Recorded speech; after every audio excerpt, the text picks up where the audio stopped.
nga pala si Ate Divine. At sa araw na ito, ay tatalakayin natin ang isa sa importanteng karakter sa aklat na sinulat ni Dr. Jose Rizal na pinamagatang El Filibusterismo. Ngunit bago tayo magsimula, pamilyar ka ba sa mga karakter ng aklat ni Dr. Jose Rizal na El Filibusterismo? Kung hindi pa ay tara, pag-usapan natin ang isa sa mga karakter sa aklat na ito. Isa sa mga pinakamahalagang tao, lalo na sa mga kabataang tulad natin. Sino nga ba siya? Placido Penetrante? Hindi, siya ay si Placido Penitente. Sino nga ba si Placido Penitente?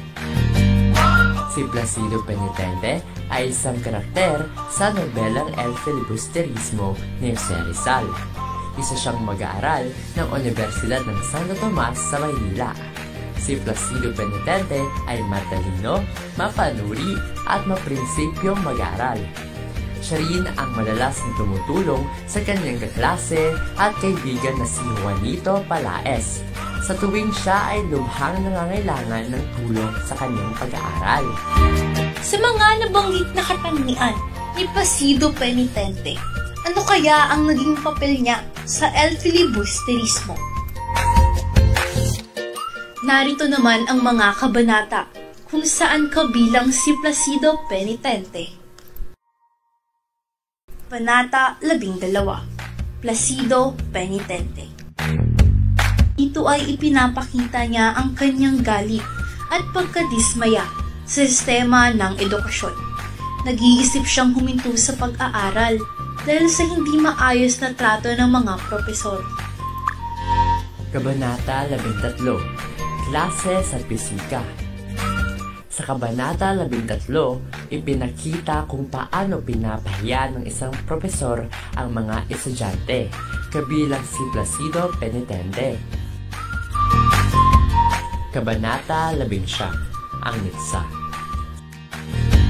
Sa kabanatang ito, nawalan na siya ng pag-asa at nagalit sa kawalang katarungan sa lipunan. Napag-isipan niya ang paghihiganti, ngunit natanto na hindi ito solusyon sa problema. Ang kabanatang ito ay nagpapakita ng depresyon ng mga kabataang biktima ng mapanupil na sistema.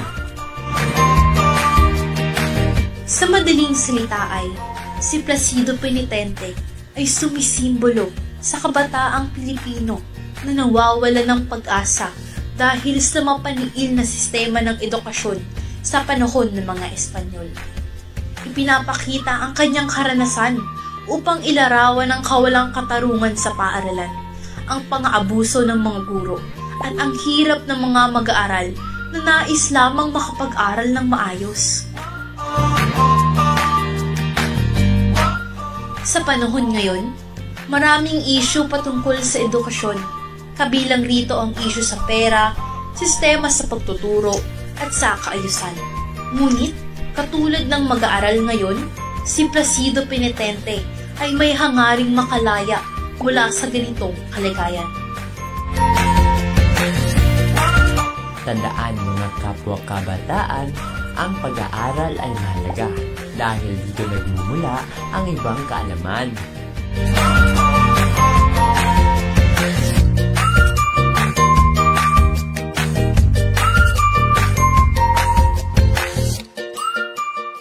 Created using Powtoon.